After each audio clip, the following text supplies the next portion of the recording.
Hello guys, welcome back to Sideline Football. So last week ഒരു terrible ന്യൂസാണ് football വേൾഡിനെ പിടിച്ചു കുലുക്കിയത്. The untimely passing of Diogo Jota, Portuguese footballer, ലിവർപൂളിൻ്റെ ഫോർവേഡായ ഡിയോഗോ ജോട്ടയുടെ മരണം ഒരു ഷോക്കറായിരുന്നു ഫുട്ബോൾ വേൾഡിൽ. അദ്ദേഹം സ്പെയിനിൽ വെച്ചൊരു ട്രാജിക് കാർ ആക്സിഡൻറ്റിലാണ് മരിച്ചത്. അദ്ദേഹത്തിൻ്റെ കൂടെ അദ്ദേഹത്തിൻ്റെ ബ്രദറായ ആൻഡ്രയും ഉണ്ടായിരുന്നു. അദ്ദേഹവും മരണത്തിന് കീഴ്പ്പെട്ടു എന്നുള്ളതാണ്. ആൻഡ്രയും ഒരു പോർച്ചുഗീസ് സെക്കൻഡ് ഡിവിഷനിൽ കളിക്കുന്ന ഫുട്ബോൾ പ്ലെയർ ആയിരുന്നു. ഒരു വലിയ നഷ്ടം തന്നെയാണ് ഫുട്ബോളിംഗ് വേൾഡിന്. പോർച്ചുഗീസ് ഇൻ്റർനാഷണൽ ടീമിന് വേണ്ടി 50-നടുത്ത് ഇൻ്റർനാഷണൽ മത്സരങ്ങൾ കളിച്ചൊരു താരമാണ് ഡിയോഗോ ജോട്ട. 28 വയസ്സ് മാത്രമാണ് താരത്തിന് പ്രായമുണ്ടായിരുന്നത്. റീസെൻ്റ്ലി പ്രീമിയർ ലീഗും അതേപോലെ UEFA നേഷൻസ് ലീഗും വിജയിച്ചു നിന്ന ടീമിൽ അംഗമായിരുന്നു. സോ ഒരു സ്റ്റഡി റൈസിലായിരുന്നു പ്ലെയർ. പോർച്ചുഗീസ് നാഷണൽ ടീമിലാണെങ്കിലും അതേപോലെ ലിവർപൂൾ ടീമിലാണെങ്കിലും ഒരു സ്റ്റഡി റൈസിലുള്ള താരമായിരുന്നു. പക്ഷേ വിധി ഇങ്ങനെയായിപ്പോയി എന്നുള്ളതാണ്. ഫുട്ബോൾ ലോകം മൊത്തം അവരുടെ അനുശോചനം അറിയിച്ചുകൊണ്ടേയിരുന്നു, സോഷ്യൽ മീഡിയ മുഴുവൻ. ലിവർപൂളിൽ ഇപ്പോഴും ഒരു മോർണിംഗ് പീരീഡ് നടന്നുകൊണ്ടിരിക്കുകയാണ്. ഇപ്പോൾ പ്ലേയേഴ്സിൻ്റെ തിരിച്ചുവരവ് ഈ അടുത്തായിരുന്നു. അത് കുറച്ചും കൂടി ക്ലബ്ബ് നീട്ടിവെച്ചു എന്നുള്ളതാണ്. Club officially morning period conduct ചെയ്തു പോവുകയാണ് എന്നുള്ളതാണ്. സോ കുടുംബത്തിന് ഒരു വലിയ നഷ്ടം തന്നെയാണ് ഈ പ്ലെയറിൻ്റെ അദ്ദേഹത്തിൻ്റെ ബ്രദറിൻ്റെയും വിടവാങ്ങൽ എന്ന് പറയുന്നത്. എന്തായാലും അദ്ദേഹത്തിൻ്റെ പ്രിയപ്പെട്ടവരുടെ മനസ്സിലും അതേപോലെ അദ്ദേഹത്തിൻ്റെ കൂടെ കളിച്ചവരുടെ, അദ്ദേഹത്തിനെ പരിശീലിപ്പിച്ചവരുടെയും അതേപോലെ അദ്ദേഹത്തിൻ്റെ മത്സരങ്ങൾ കണ്ട കാണികളുടെയും എല്ലാം ഫുട്ബോൾ ഫാൻസിൻ്റെ എല്ലാം മനസ്സിൽ അദ്ദേഹത്തിൻ്റെ ഓർമ്മകൾ കുറേ കാലം തങ്ങി നിൽക്കുക തന്നെ ചെയ്യും. അങ്ങനെ തന്നെ ചെയ്യട്ടെ, അവരുടെ ഓർമ്മകളിലൂടെ അദ്ദേഹം ജീവിക്കട്ടെ എന്നേ നമുക്കിപ്പോൾ പറയാൻ കഴിയുള്ളൂ. സോ അതൊരു തീരാ നഷ്ടമായി പോയി. ഈ ഒരാഴ്ചയിലൊരു ഷോക്കിംഗ് ഇവൻ്റ് ആയിരുന്നു എന്നുള്ളതാണ്, ട്രാജിക് ഇവൻറ്റ്. എനിവേ, നമ്മൾ ഇനി ബാക്കിയുള്ള കാര്യങ്ങളിലേക്ക് നോക്കുകയാണെങ്കിൽ ട്രാൻസ്ഫർ വിശേഷങ്ങളും കാര്യങ്ങളൊക്കെയാണ് നമ്മൾ ഇന്നത്തെ വീഡിയോയിൽ ഉൾപ്പെടുത്തിയിരിക്കുന്നത്. സോ സാധാരണ ഞാൻ ആഴ്സണലിൻ്റെ ട്രാൻസ്ഫർ വിശേഷങ്ങൾ പറഞ്ഞാണ് സ്റ്റാർട്ട് ചെയ്യാറ്. പക്ഷേ ഇത്തവണ അതിനേക്കാൾ വലിയൊരു ട്രാൻസ്ഫർ ട്വിസ്റ്റ് നടന്നത് അങ്ങ് ലാലിഗയിലാണ് എന്നുള്ളതാണ്. ബാഴ്സലോണയിൽ നിന്ന് എക്സാക്ട്ലി പറയാൻ കഴിയില്ല. ഒരു ട്വിസ്റ്റ് വന്നത് നീക്കോ വില്യംസിൻ്റെ കാര്യത്തിലാണ്. ഈ ഒരു സീസണിലെ ബാഴ്സയുടെ സ്റ്റാർ സൈനിങ് ആയിരിക്കും നീക്കോ വില്യംസ് എന്ന് എല്ലാവരും എക്സ്പെക്റ്റ് ചെയ്തിരുന്നു. ഒരുപാട് ഫിനാൻഷ്യൽ പ്രശ്നങ്ങളും കാര്യങ്ങളൊക്കെ ഉണ്ടെങ്കിലും അറ്റ് ദി എൻഡ് ബാഴ്സ അത് പുൾ ഓഫ് ചെയ്യും. 58 മില്യൺ യൂറോസിൻ്റെ ആ ഒരു ട്രാൻസ്ഫർ ക്ലോസ് പേ ചെയ്തിട്ടാണെങ്കിലും അല്ലെങ്കിൽ എന്തെങ്കിലും എഗ്രിമെൻറ്റിൻ്റെ എന്തെങ്കിലും ഒരു അഡ്ജസ്റ്റ്മെൻറ്റ് വരുത്തി ബാഴ്സ ഒരു പ്ലെയർ കൊണ്ടുവരുന്ന കരുതിയതാണ്. പക്ഷേ ഇന്ന് 24 മണിക്കൂർ മുമ്പ് ഒരു വല്ലാത്തൊരു ഷോക്കിംഗ് സർപ്രൈസിങ് ന്യൂസ് ആയിരുന്നു അത്. നീക്കോ വില്യംസ് അത്ലറ്റിക് ക്ലബ്ബുമായിട്ട് 10 വർഷത്തേക്ക് കോൺട്രാക്റ്റ് പുതുക്കി 2035 ജൂലൈ വരെ ആ ഒരു കോൺട്രാക്റ്റ് റൺ ചെയ്യുന്നു എന്നുള്ളതാണ്. അതിൻ്റെ ഒരു ചെറിയൊരു പ്രസൻറ്റേഷൻ വീഡിയോ ആയിട്ടൊക്കെ തന്നെയാണ് വന്നത്. അതിൻ്റെ താരം പറയുന്നുണ്ട്, താരത്തിൻ്റെ ഹൃദയം കൊണ്ടെടുത്ത തീരുമാനമാണ്, താരത്തിൻ്റെ ഹോമിലാണ്, he's with his own people എന്നുള്ള രീതിയിലൊരു ഡയലോഗും അതിൽ പ്രസൻറ്റ് ചെയ്യുന്നുണ്ട്. സോ ഒരു വല്ലാത്തൊരു ഷോക്കിംഗ് സർപ്രൈസ് ആയിപ്പോയി, വല്ലാത്തൊരു ട്വിസ്റ്റായിപ്പോയി ബാഴ്സലോണയെ വെച്ച് നോക്കുകയാണെങ്കിൽ എന്നുള്ളതാണ്. സോ നീക്കോ വില്യംസ് ബയേൺ മ്യൂണിച്ചിനെ വരെ തട്ടിക്കളഞ്ഞ സമയത്ത് എല്ലാവരും എക്സ്പെക്റ്റ് ചെയ്തത് പ്ലെയർ അത്രയ്ക്കും പ്രയോറിറ്റൈസ് ചെയ്യുന്നുണ്ട് ബാഴ്സ എന്നുള്ളത് എല്ലാവരും അറിഞ്ഞിരുന്നൊരു കാര്യമാണ്. പക്ഷേ ഇങ്ങനൊരു യൂട്ടേൺ അധികം ആരും എക്സ്പെക്റ്റ് ചെയ്തിരുന്നില്ല എന്നുള്ളതാണ്. സോ ബാഴ്സ ഫാൻസ് എല്ലാം അത്യാവശ്യം ഗോട്ട് ഫൂൾഡ് ആ ഒരു സ്റ്റേറ്റിലാണെന്ന് വേണമെങ്കിൽ പറയാം. കുറച്ച് ദേഷ്യത്തിലൊക്കെ ആയിരിക്കും ബാഴ്സ ഫാൻസ് എന്നുള്ളത്. സോ എനിവേ, ഇപ്പോൾ ബാഴ്സയ്ക്ക് എന്തായാലും ആ ലെഫ്റ്റ് വിങ്ങിലേക്ക് ഇനിയിപ്പോൾ മറ്റുള്ള പ്ലേയേഴ്സിലേക്ക് നോക്കേണ്ട ഒരു സാഹചര്യം വരുന്നു. സോ ഇപ്പോൾ റിപ്പോർട്ട്സ് വരുന്നതനുസരിച്ച് മിക്കവാറും ബാഴ്സ ഉടനെ തന്നെ ലിവർപൂൾ വിങ്ങറായ ലിവർപൂൾ ഫോർവേഡായ ലൂയിസ് ഡയാസിനേക്ക് എഗെയിൻ ശ്രദ്ധ ചെലുത്താൻ സാധ്യതയുണ്ട് എന്നാണ് കേൾക്കുന്നത്. വരും ദിവസങ്ങളിലോ വരും ആഴ്ചകളിലോ ബാഴ്സ എഗെയിൻ ആ ഒരു നെഗോഷിയേഷനിലേക്ക് കടക്കാൻ ചാൻസ് ഉണ്ടെന്നാണ്. അവിടെയും ബയേൺ മ്യൂണിച്ച് ട്രൈ ചെയ്ത് ലിവർപൂള് തട്ടിമാറ്റിയതാണ് ബയേണിൻ്റെ അപ്രോച്ച്. അതേപോലെ റാഷ്ഫോർഡിൻ്റെ പേരും ഉയർന്നു കേൾക്കുന്നുണ്ട്. മാൻ യുണൈറ്റഡിൽ നിന്ന് പോകാൻ കാത്തു നിൽക്കുകയാണ് പ്ലെയർ. ഒരു സ്റ്റേജിൽ തൻ്റെ ഫീസ് വരെ കുറയ്ക്കാൻ റാഷ്ഫോർഡ് തയ്യാറായിരുന്നു ബാഴ്സയ്ക്ക് വേണ്ടി കളിക്കാൻ എന്നുള്ള രീതിയിലൊക്കെ റിപ്പോർട്ട്സ് ഉണ്ടായിരുന്നു. അതേപോലെ മറ്റുള്ള പ്ലേയേഴ്സിൻ്റെ പേരും കേൾക്കുന്നുണ്ട്. ലൂയിസ് ഡയാസിൻ്റെ കാര്യത്തിൽ പക്ഷേ ലൂയിസ് ഡയാസിൻ്റെ കാര്യത്തിൽ നല്ലൊരു സമ്മ് തന്നെ ബാഴ്സയ്ക്ക് പൊട്ടിക്കേണ്ടി വരും എന്ന് റിപ്പോർട്ട്സ് ഉണ്ട്. സോ അത്രയും സമ്മ് കൊടുത്ത് ലൂയിസ് ഡയാസിനെ നോക്കാൻ ബാഴ്സ റെഡിയാകുമോ അതോ മറ്റുള്ള യങ്ങർ ഓപ്ഷൻസിലേക്ക് ബാഴ്സ നോക്കുമോ എന്നുള്ളത് കണ്ടറിയണം. നിങ്ങൾക്ക് ആരാണ് ആ ഒരു ലെഫ്റ്റ് വിങ്ങിലേക്ക് ബാഴ്സയുടെ നെക്സ്റ്റ് സീസണിലെ ലെഫ്റ്റ് വിങ്ങിലേക്ക് കൊണ്ടുവരേണ്ട പ്ലെയർ ആയിട്ട് തോന്നുന്നത്, നല്ലൊരു ഓപ്ഷനായിട്ട് തോന്നുന്ന ആരെയാണ് എന്ന് നിങ്ങൾക്ക് തോന്നുന്നത് കമൻറ്റ് സെക്ഷനിൽ രേഖപ്പെടുത്താവുന്നതാണ്. സോ ഈ ഒരു കോൺട്രാക്ട് എക്സ്റ്റൻഷനോട് കൂടി താരത്തിൻ്റെ റിലീസ് ക്ലോസ് 50%, 58 മില്യൺ യൂറോസ് ആയിരുന്നു, അത് 50% ഉയരും എന്നാണ് അറിയാൻ കഴിയുന്നത്. സോ നിക്കോ വില്യംസ് ബയേണിലേക്കും ഇല്ല, ബാഴ്സയിലേക്കും ഇല്ല, അത്ലറ്റിക്കിൽ തന്നെ കണ്ടിന്യൂ ചെയ്യും ഈ ഒരു സമ്മർ ട്രാൻസ്ഫർ വിൻഡോ കഴിയുന്നതോടുകൂടി, അല്ലെങ്കിൽ ഈ ഒരു സീസണിലും അത്ലറ്റിക് ബിൽബാവിൽ തന്നെ കണ്ടിന്യൂ ചെയ്ത് പോകും എന്നുള്ളതാണ്.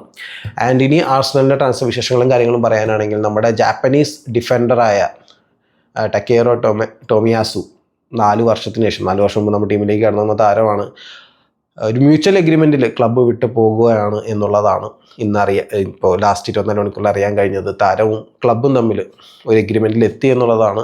4 കൊല്ലം മുമ്പ് വന്നൊരു പ്ലെയറാണ്.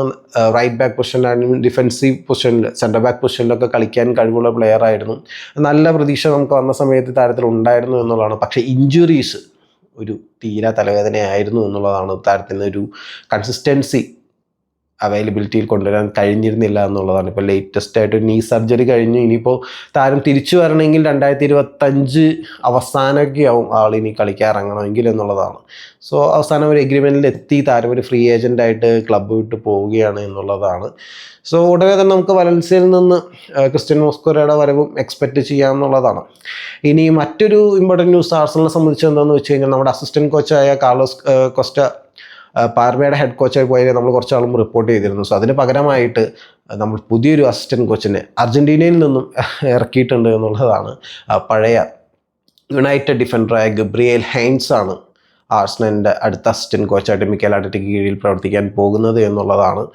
സോ നെക്സ്റ്റ് സീസണിലേക്ക് ആർസണലിൻ്റെ ടാക്റ്റിക്കൽ അപ്രോച്ച് ബിൽഡ് ചെയ്യുന്നതിൽ ഗബ്രിയേൽ ഹൈൻസിന് നല്ലൊരു പങ്ക് തന്നെ ഉണ്ടായിരിക്കും എന്നുള്ളതാണ്. ഇനി ഫോർവേഡ് ലൈനിലേക്ക് നോക്കുകയാണെങ്കിൽ റൈറ്റ് വിങ്ങിൽ ഈതൻ ന്യൂനറുടെ കാര്യത്തിൽ ക്ലബിന് ചെറിയ ആശങ്കകളുള്ളതായിട്ട് പറഞ്ഞ് കേട്ട് തുടങ്ങി എന്നുള്ളതാണ്. താരത്തിന് 2026 വരെ കോൺട്രാക്റ്റ് ഉണ്ട്. താരത്തിനും ക്ലബിനും നിലനിൽക്കണം, താരം ക്ലബിൽ നിലനിൽക്കണമെന്ന് ആഗ്രഹമൊക്കെ ഉണ്ട് എന്ന് പറഞ്ഞു കേൾക്കുന്നു. പക്ഷേ ഈ ജനുവരി വരെ ഒരു എഗ്രിമെൻ്റ് എത്താൻ കഴിഞ്ഞില്ലെങ്കിൽ, ഇനി വരുന്ന 2026 ജനുവരി വരെ ഒരു എഗ്രിമെൻ്റ് എത്താൻ കഴിഞ്ഞില്ലെങ്കിൽ താരത്തിന് മറ്റുള്ള ടീമുകളുമായിട്ട് കോണ്ടാക്ട്സ് തുടങ്ങാനുള്ള പെർമിഷൻ കിട്ടും എന്നുള്ളതാണ്. സോ അതിനു മുമ്പ് നെക്സ്റ്റ് ട്രാൻസ്ഫർ, ഇപ്പോൾ മൈൽസ് ലൂയിസ് കെല്ലിനെ ഒക്കെ ഒരു ലോങ് ടൈം ഡീലിൽ പിടിച്ചു നിർത്തിയ പോലെ ഈതൻ ന്യൂനറിനെയും പിടിച്ചു നിർത്തണം എന്നുള്ളതാണ്. സോ ഒരുപാട് ക്ലബ്ബുകൾ ഇൻട്രസ്റ്റഡ് ആണ്. ഇപ്പോൾ റീസെൻ്റ്ലി ഇംഗ്ലണ്ടിൻ്റെ Under-21 യൂറോപ്യൻ ചാമ്പ്യൻഷിപ്പിലൊക്കെ നല്ല പ്രകടനം തന്നെ ഈതൻ ന്യൂനറി കാഴ്ചവെച്ചിട്ടുണ്ട്. സോ താരത്തിൻ്റെ ഒരു കോൺട്രാക്റ്റ് എഗ്രിമെൻ്റ് എത്തേണ്ടത് അനിവാര്യതയാണ്. അല്ലെങ്കിൽ താരത്തിന് മേ ബി നമുക്ക് നഷ്ടപ്പെട്ടേക്കാം നെക്സ്റ്റ് സീസണിൻ്റെ പകുതിയോടുകൂടി തന്നെ മേ ബി. ആൻഡ് ഇനി ലെഫ്റ്റ് വിങ്ങിലേക്ക് നോക്കുകയാണെങ്കിൽ റോഡ്രിഗോൻ്റെ വരവ് കാത്തു നിൽക്കുകയാണ് എല്ലാവരും. സോ ഇപ്പോൾ ലേറ്റസ്റ്റ് ആയിട്ട് അറിയാൻ കഴിയുന്നത് റയലിനും സാബി അലോൺസോയ്ക്കും വലിയ ഒബ്ജക്ഷനൊന്നും ഉണ്ടാവില്ല. നല്ലൊരു ഓഫർ വരികയാണെങ്കിൽ റോഡ്രിഗോ ഡിപ്പാർട്ട് ചെയ്യുന്നതിന് അവർക്ക് വലിയ ഒബ്ജക്ഷനൊന്നും ഉണ്ടാവില്ല എന്നൊക്കെയാണ് റിപ്പോർട്ട്സ് വരുന്നത്. അറൗണ്ട് 80 to 90 മില്യൺ യൂറോസൊക്കെ നമുക്ക് പൊട്ടിക്കേണ്ടി വരും എന്തായാലും. സോ ആ ഒരു സമയത്ത് ഒരുപാട് ആർസണൽ ഫാൻസ് ചോദിക്കുന്നൊരു കാര്യമുണ്ട്, അങ്ങനെയാണെങ്കിൽ ലെഫ്റ്റ് വിങ്ങിൽ നിന്ന് നമ്മൾ ആരെങ്കിലും സെയിൽ നടത്തേണ്ടി വരുമോ എന്നുള്ള കാര്യം. ഗബ്രിയേൽ മാർട്ടിനെല്ലിയുടെയും ലിയോണാർഡോ ട്രൊസാർഡിൻ്റെയും കാര്യമാണ് പറയുന്നത്. അതിൽ ഗബ്രിയേൽ മാർട്ടിനെല്ലിയുടെ കാര്യം നോക്കുകയാണെങ്കിൽ സൗദിയിൽ നിന്ന് അൽ നാസറിൻ്റെ ഒരു വമ്പൻ ഓഫറിൽ അപ്രോക്സിമേറ്റ്ലി 85 മില്യൺ യൂറോസിൻ്റെ ഒക്കെ ഒരു ഓഫർ വരാനുള്ള ചാൻസ് എക്സ്പെക്റ്റ് ചെയ്യുന്നുണ്ട് എന്നുള്ളതാണ്. ഒരുപാട് ഫാൻസും ആ ഒരു ഓഫർ വരാനുള്ള സാധ്യതയെ പറ്റി നല്ല പ്രതീക്ഷ വെക്കുന്നുണ്ട്. സോ അവിടെ വരുമ്പോൾ ചോദ്യം വരും, ഗബ്രിയേൽ മാർട്ടിനെല്ലിനെ വിൽക്കണോ വേണ്ടിയോ എന്നുള്ളത്. ആൻഡ് ട്രൊസാർഡിൻ്റെ കാര്യം നോക്കുകയാണെങ്കിൽ ട്രൊസാർഡ് ഇപ്പോൾ റീസെൻ്റ്ലി ഏജൻറ്റ് മാറി ഇപ്പോൾ പുതിയ DHS സ്പോർട്സ് ആൻഡ് എൻ്റർടൈൻമെൻറ്റ് എന്ന് പറയുന്ന ടീമുമായിട്ട് സൈൻ ചെയ്തിട്ടുണ്ട് എന്നുള്ളതാണ്. സോ ഒരുപാട് ഫാൻസ് എക്സ്പെക്റ്റ് ചെയ്യുന്നത് അതൊരു ഒരു ട്രാൻസ്ഫർ മൂവിനുള്ള ഒരു സൂചനയായിട്ട് ഒരുപാട് ഫാൻസ് അതിനെ കൺസിഡർ ചെയ്യുന്നുണ്ട് എന്നുള്ളതാണ്. താരത്തിന് 26 വരെ ഒരു സീസണും കൂടി കോൺട്രാക്റ്റിലുണ്ട്. അതേപോലെ ആർസണലിന് വേണമെങ്കിൽ കോൺട്രാക്റ്റ് എക്സ്റ്റെൻഡ് ചെയ്യിക്കാൻ പറ്റും ഒരു അഡീഷണൽ ഇയറൊക്കെ വെച്ച്. പക്ഷേ ഈ ഒരു ഏജൻറ്റ് മാറ്റം ഒരു സിഗ്നലായിട്ട് ഒരുപാട് ആർസണൽ ഫാൻസ് അതിനെ കൺസിഡർ ചെയ്യേണ്ടതെന്നുള്ളതാണ്. സോ നിങ്ങളുടെ അഭിപ്രായം എന്താണ്? നമുക്ക് റോഡ്രിഗോനെ കൊണ്ടുവരണോ, അതിനു വേണ്ടി മാർട്ടിനെല്ലിനെയോ ട്രൊസാർഡിനെയോ വിൽക്കേണ്ടതുണ്ടോ എന്നുള്ളത് നിങ്ങൾക്ക് താഴെ കമൻറ്റ് സെക്ഷൻ ഏർപ്പെടുത്തുക. എൻ്റെ പേഴ്സണൽ അഭിപ്രായത്തിൽ ഇനിയിപ്പോൾ വിൽക്കണം എന്നാണെങ്കിൽ ട്രൊസാർഡിനെ വിൽക്കാം എന്നാണ് ഞാൻ പറയുള്ളൂ. മാർട്ടിനെല്ലി കുറച്ചും കൂടി യങ്ങാണ്, ഒരു പ്ലെയറിൻ്റെ പ്രൈം ഇപ്പോഴും എത്തിയെന്ന് ഞാൻ വിശ്വസിക്കുന്നില്ല. സോ എന്നോട് ചോദിക്കുകയാണെങ്കിൽ മാർട്ടിനെല്ലിനെ നമുക്ക് നിലനിർത്താം, വേണമെങ്കിൽ ട്രൊസാർഡിനെ വിൽക്കാം, വേണമെങ്കിൽ അത്രയും നിർബന്ധിതമായാൽ മാത്രം എന്നുള്ളതാണ് എൻ്റെ അഭിപ്രായം. ആൻഡ് നോനി മഡൂക്കൻ്റെ കാര്യത്തിൽ ആർസണൽ ഫ്രഷ് ടോക്സ്, ആ പ്ലെയറിൻ്റെ റെപ്രസെൻറ്റേറ്റീവ്സായിട്ട് ഫ്രഷ് ടോക്സ് സ്റ്റാർട്ട് ചെയ്തതായിട്ട്, എഗെയിൻ കോണ്ടാക്ട്സിലാണ് എന്നുള്ള രീതിയിൽ റിപ്പോർട്ട്സ് വരുന്നുണ്ട്. ആൻഡ് നമ്മുടെ സ്ട്രൈക്കർ സാഗയിൽ പിന്നെ വേറെ കാര്യമായിട്ടൊന്നും പറയാൻ തൽക്കാലമില്ല. അതിങ്ങനെ മുന്നോട്ട് പോകുന്നു. ഗോയ്ക്കേഴ്സ് ഓർ സെസ്കോ ഓരോ ദിവസവും ഓരോ തരത്തിലുള്ള റിപ്പോർട്ട്സാണ്. രണ്ടാഴ്ചക്കുള്ളിലൊക്കെ ഒരു തീരുമാനമാവുമെന്ന് വിചാരിക്കുന്നു. കാരണം രണ്ടാഴ്ചയ്ക്ക് ആകുമ്പോഴേക്കും ആർസണലിൻ്റെ പ്രീ സീസൺ ഏഷ്യ ടൂറൊക്കെ സ്റ്റാർട്ട് ചെയ്യും. സോ അതിന് മുമ്പ് ഒരു തീരുമാനമാകുമെന്ന് നമുക്ക് വിശ്വസിക്കാം. ആൻഡ് ഇനി യുണൈറ്റഡിൻ്റെ കാര്യം നോക്കുകയാണെങ്കിൽ അവിടെ നിന്ന് കിട്ടുന്ന റിപ്പോർട്ട്സ് പ്രകാരം 5 പ്ലേയേഴ്സ് ഫോർമലി ട്രാൻസ്ഫർ റിക്വസ്റ്റ് വെച്ച് കഴിഞ്ഞു, ക്ലബ്ബ് വിട്ടു പോകാനുള്ള റിക്വസ്റ്റ് വെച്ച് കഴിഞ്ഞു എന്നുള്ളതാണ്. ഇതിപ്പോൾ ആരൊക്കെയാണെന്ന് നോക്കി കഴിഞ്ഞാൽ Jadon Sancho, Garnacho, Rashford, Tyrell Malacia and Antony. ഇതിലിപ്പോൾ റാഷ്ഫോർഡിൻ്റെ കാര്യം ഞാൻ പറഞ്ഞിരുന്നു, ബാഴ്സയിലേക്ക് പോകാനുള്ളൊരു ചാൻസ് ഉണ്ടെന്ന് പറഞ്ഞു, ബാഴ്സ പ്ലെയറിനെ നോട്ടോടാനുള്ള ഒരു ചാൻസ് ഉണ്ടെന്ന് പറഞ്ഞിരുന്നു.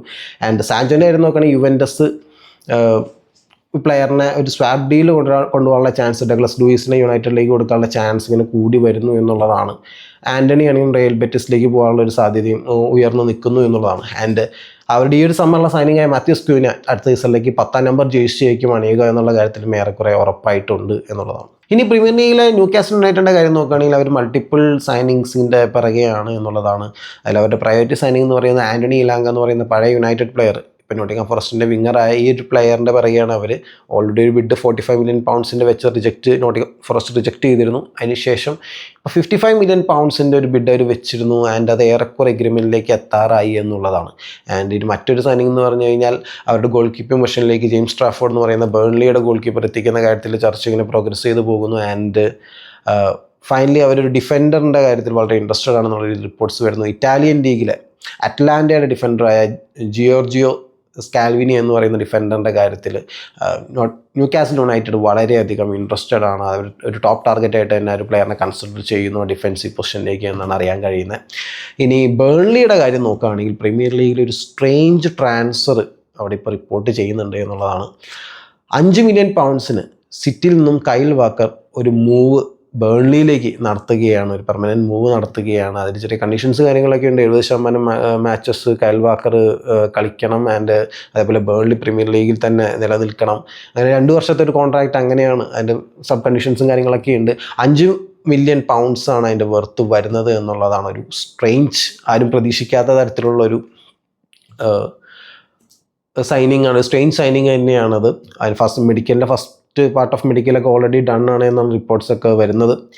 ആൻഡ് അതേപോലെ തന്നെ ഇറ്റാലിയൻ പവർ ഹൗസായ യുവൻറ്റസിൻ്റെ ആയിരുന്നു നോക്കുകയാണെങ്കിൽ അവിടെ ജൊനാഥൻ ഡേവിഡ് എന്ന കനേഡിയൻ സ്ട്രൈക്കർ 5 വർഷത്തെ ഒരു പുതിയ കോൺട്രാക്റ്റ് സൈൻ ചെയ്തു എന്നുള്ളതാണ്. ഇതിൽ നിന്നും ഒരു ഫ്രീ ട്രാൻസ്ഫർ വഴി പ്ലെയർ എത്തിയതാണ്. ഇപ്പം മെഡിക്കലൊക്കെ കഴിഞ്ഞു, താരം ഒരു 5 വർഷത്തെ ഡീല് സൈൻ ചെയ്ത് കഴിഞ്ഞു, 5 വർഷത്തെ ഒരു കോൺട്രാക്റ്റ് സൈൻ ചെയ്ത് കഴിഞ്ഞു എന്നുള്ളതാണ്. ആൻഡ് അതേപോലെ തന്നെ ഇറ്റാലിയൻ ലീഗിൽ തന്നെ ഇൻ്ററിൻ്റെ ഡെൻസൽ ഡംഫ്രൈസ് എന്ന് പറഞ്ഞ ഡച്ച് പ്ലെയറിൻ്റെ കാര്യം 25 മില്യൺ യൂറോസാണ് പ്ലെയറിൻ്റെ റിലീസ് ക്ലോസ് പറയുന്നത്. ചാമ്പ്യൻസ് ലീഗിലൊക്കെ നല്ല പെർഫോമൻസ് കാഴ്ചവെച്ചാണ്, എസ്പെഷ്യലി ബാഴ്സലോണയ്ക്കെതിരെ സെമി ഫൈനലിൽ. അതേ ബാഴ്സലോണ തന്നെയാണ് ഇപ്പോൾ ഈ പ്ലെയറിൻ്റെ കാര്യത്തിലും ഒരുപാട് ഇൻട്രസ്റ്റഡ് ആയിട്ട് നിൽക്കുന്നത് എന്നുള്ളതാണ്. സോ 25 മില്യൺ യൂറോസ് പ്ലെയറിന് വേണ്ടി ചിലവഴിക്കാൻ ബാഴ്സലോണ തയ്യാറാകുമോ എന്നുള്ളത് ഈ അടുത്ത് തന്നെ നമുക്ക് കാണാൻ കഴിയും. അതുപോലെ ഇറ്റാലിയൻ ലീഗിൽ കോമോ സ്പാനിഷ് സ്ട്രൈക്കറായ ആൽവാറോ മൊറാറ്റേനെ ഗലാറ്റസറയിൽ നിന്നും എത്തിക്കാനുള്ള ശ്രമങ്ങൾ മുന്നോട്ട് പോകുന്നു. It's A matter of time എന്നാണ് പറഞ്ഞു കേൾക്കുന്നത്. മൊറാറ്റയ്ക്കും കോമോയും തമ്മിൽ നല്ല എഗ്രിമെൻറ്റും കാര്യങ്ങളൊക്കെ ഓൾറെഡി എത്തിയിട്ടുണ്ട് എന്നുള്ളതാണ് ഇപ്പോൾ ഗലാറ്റസറായിട്ട് മാത്രം ഒരു എഗ്രിമെൻറ്റ് എത്താനുള്ളൂ. So it just a matter of time എന്നാണ് പറയുന്നത്. ആൻഡ് പ്രീമിയർ ലീഗിൽ ആസ്റ്റൺ വില്ലയിൽ നിന്നും കുട്ടീനോ വാസ്കോഡ ഗാമ എന്ന് പറയുന്ന ബ്രസീലിയൻ സൈഡിലേക്ക് ഒരു പെർമനൻറ്റ് മൂവ് നടത്തുകയാണ് എന്നുള്ളതാണ്. ഇപ്പോൾ ലാസ്റ്റ് സീസൺ ലോണിൽ അവിടെ ഉണ്ടായിരുന്നു, അതിനുശേഷം ഇപ്പോൾ ഒരു പെർമനൻറ്റ് മൂവ് നടത്തുകയാണ്. ആൻഡ് PSV എൻഡോവനിൽ നിന്നും നോവ ലാങ്ക് നപ്പോളിയിലേക്ക് 28 മില്യൺ യൂറോസിന് ചേക്കേറാൻ പോകുന്നു എന്ന് റിപ്പോർട്ട്സ് വരുന്നുണ്ട്. ഏറെക്കുറെ ഫൈനൽ സ്റ്റേജസിലേക്ക് എത്തി എന്നാണ് അറിയാൻ കഴിയുന്നത്. ആൻഡ് അതേപോലെ UFAയുടെ വക ഒരു പണി ഒരു 5 ക്ലബ്ബുകൾക്ക് കിട്ടിയിട്ടുണ്ട് എന്നുള്ളതാണ്. ഫിനാൻഷ്യൽ ഫെയർ പ്ലേ റൂൾസ് തെറ്റിച്ചതിന് 5 ക്ലബ്ബുകൾക്കാണ് UEFA ഫൈൻ ചുമത്തിയിരിക്കുന്നത്. Chelsea, Barcelona, Aston Villa, Lyon, AS Roma. അതിൽ ചെൽസിക്ക് 20 മില്യൺ യൂറോസ് ആണെങ്കിൽ ബാഴ്സയ്ക്ക് 15 മില്യൺ യൂറോസ് ആണ്. ലയോണിന് 12.5 മില്യൺ യൂറോസ് ആണ്. ആൻഡ് ആസ്റ്റൺ വില്ലയ്ക്ക് 11 മില്യൺ യൂറോസും AS റോമയ്ക്ക് 3 മില്യൺ സംതിങ് അപ്രോക്സിമേറ്റ്ലി 3 മില്യൺ യൂറോസിനടുത്തൊക്കെയാണ് ഈ 5 ക്ലബ്ബുകൾക്കും ഇങ്ങനെ ഫൈൻസ് UEFA അടിച്ചു കൊടുത്തിരിക്കുന്നത് എന്നുള്ളതാണ്. സോ ഇതൊക്കെയാണ് ഈ ഒരു വീഡിയോയിൽ നമ്മൾ ഷെയർ ചെയ്ത് പോരുന്ന ഫുട്ബോൾ വിശേഷങ്ങളും ട്രാൻസ്ഫർ വിശേഷങ്ങളൊക്കെ. സോ ഇതിനെ സംബന്ധിക്കുന്ന പുതിയതായിട്ട് എന്തെങ്കിലും വിശേഷങ്ങളും കാര്യങ്ങളൊക്കെ നിങ്ങൾക്ക് കിട്ടുന്നുണ്ടെങ്കിൽ നിങ്ങൾക്ക് താഴെ കമൻറ്റ് സെക്ഷൻ രേഖപ്പെടുത്തുക. അതേപോലെ നിങ്ങൾക്ക് വീഡിയോ ഇഷ്ടപ്പെട്ടെങ്കിൽ ലൈക്ക് ചെയ്യുക, മറക്കാതെ ലൈക്ക് ചെയ്യുക. സോ നമ്മുടെ വീഡിയോ കുറച്ചും കൂടി ബെറ്ററായിട്ട് കറങ്ങും എന്നുള്ളതാണ്. ആൻഡ് നിങ്ങൾക്ക് ഈ ചാനൽ ഇഷ്ടപ്പെടുന്നുണ്ടെങ്കിൽ ചാനൽ ഇതുവരെ സബ്സ്ക്രൈബ് ചെയ്തിട്ടില്ലെങ്കിൽ സബ്സ്ക്രൈബ് ചെയ്ത് നമ്മുടെ ചാനലിന് സപ്പോർട്ട് ചെയ്യുക. നമ്മുടെ ചാനലിൻ്റെ ഗ്രോത്തിന് അത് വളരെ ഹെൽപ്ഫുൾ ആയിരിക്കും. അതുപോലെ നിങ്ങളുടെ മറ്റുള്ള ഫുട്ബോൾ ഫ്രണ്ട്സിൻ്റെ ഒക്കെ അടുത്ത് നമ്മുടെ ചാനലിനെ കുറിച്ച് ചെറുതായിട്ടൊക്കെ ഒന്ന് മെൻഷൻ ചെയ്യുകയാണെങ്കിൽ നമുക്ക് നമ്മുടെ ടാർഗറ്റഡ് ഓഡിയൻസിലേക്ക് ബെറ്റർ ആയിട്ട് റീച്ച് ചെയ്യാൻ പറ്റും നിങ്ങളിലൂടെ എന്നുള്ളതാണ്. Okay guys, so finally thank you for watching this video and have a nice day.